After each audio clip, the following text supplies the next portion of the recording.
افسانہ، ناول، ڈرامے کی صورت اختیار کر لی، چنانچہ داستان، ناول، ناولٹ، افسانہ اور ڈرامہ وغیرہ قصہ کہانی کی ہی مختلف صورتیں ہیں۔ کہانیاں بچوں میں اور بڑوں میں یکساں مقبول ہیں، تبھی کہانی بڑے شوق سے سنتے بھی ہیں اور سنائی بھی جاتی ہے۔ بعض کہانیاں دور رس نتائج کی حامل ہوتی ہیں، ان سے کوئی نہ کوئی اخلاقی سبق ملتا ہے، اور ایسی کہانیاں قوم کی تشکیل میں بڑی معاون ثابت ہوتی ہیں۔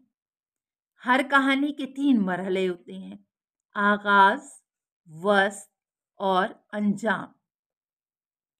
جہاں تک کہانی کے اجزاء کی بات کی جاتی ہے تو اس کے بنیادی اجزاء تو صرف 3 ہیں، جس میں پلاٹ ہوتا ہے، وحدت تاثر ہوتا ہے اور کردار نگاری ہوتی ہے۔ لیکن جب کہانی کے اجزاء کو دیکھا جائے تو اس کے ساتھ اجزاء ترکیبی اور بھی اس میں پاتے ہیں۔ پلاٹ دراصل واقعات کا ڈھانچہ ہوتا ہے جس میں ایک کڑی کو دوسری کڑی سے ملایا جاتا ہے۔ مثلا ایک کہانی میں ہیرو کسی مقصد کو حاصل کرنا چاہتا ہے، مگر بہت سی مخالف قوتیں اس میں مزاحم ہوتی ہیں۔ وہ ہمت اور شجاعت کے ساتھ ان کا مقابلہ کرتا ہے اور بالآخر اس پر فتح پا لیتا ہے۔ دوسرا اس کا جز ہے وحدت تاثر۔ کہانی میں آغاز سے لے کر انجام تک ایک ہی تاثر قائم رکھنے کی کوشش کی جاتی ہے تاکہ قاری کی دلچسپی اس کے ساتھ جڑی رہے۔ نمبر 3، مثالی کردار۔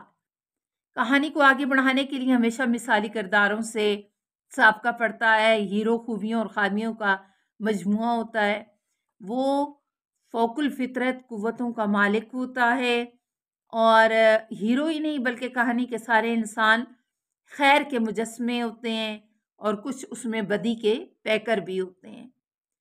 چوتھا اس کا جز ہے کہ فوق الفطرت عناصر۔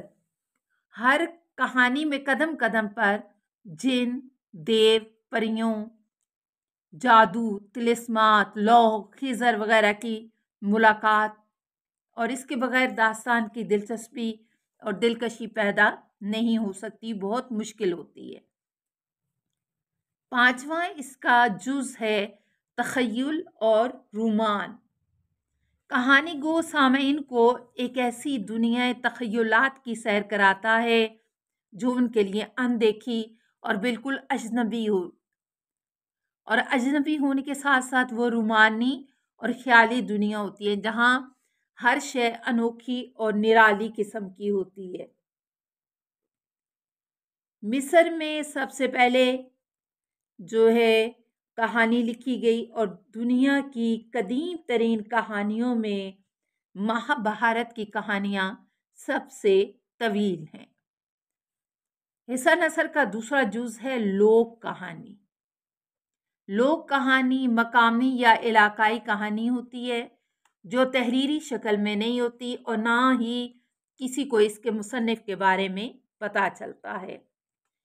یہ مخصوص تہذیبی اور معاشرتی کہانیاں ہوتی ہیں جو کہ سینہ بسینہ سفر کرتی ہیں، ایک نسل سے دوسری نسل میں منتقل ہوتی ہیں۔ لوک کہانی کا تعلق کسی بھی معاشرتی روایات کی عکاسی کے لیے ہوتا ہے۔ جدید دور میں تحریری صورت میں بھی لوک کہانیاں سامنے آئی ہیں۔ لوک کہانی کا تعلق کیونکہ کسی مخصوص تہذیب اور معاشرے سے ہوتا ہے، اس لیے یہ اس معاشرے کی تہذیب و ثقافت اور مخصوص حالات کے بارے میں معلومات فراہم کرتی ہے، اور ہر لوک کہانی اپنے اندر کوئی نہ کوئی اخلاقی سبق سمیٹے ہوئے ہوتی ہے۔ عزیز بچوں، اصناف نثر میں اگلا اس کا جز ہے داستان۔ لغوی معنی قصہ، کہانی، سرگزشت اور حقائق کے ہیں۔ اصطلاح میں داستان وہ قصہ یا کہانی ہے جس کی بنیاد تخیل، رومان اور مافوق الفطرت عناصر پر ہوتی ہے۔ دراصل داستان افسانوی ادب کی بہت قدیم صفت ہے جس کی اساس زیادہ تر خیال آرائی پر ہوتی ہے۔ کردار مثالی ہوتے ہیں زبان میں تکلف کا عمل دخل ہوتا ہے۔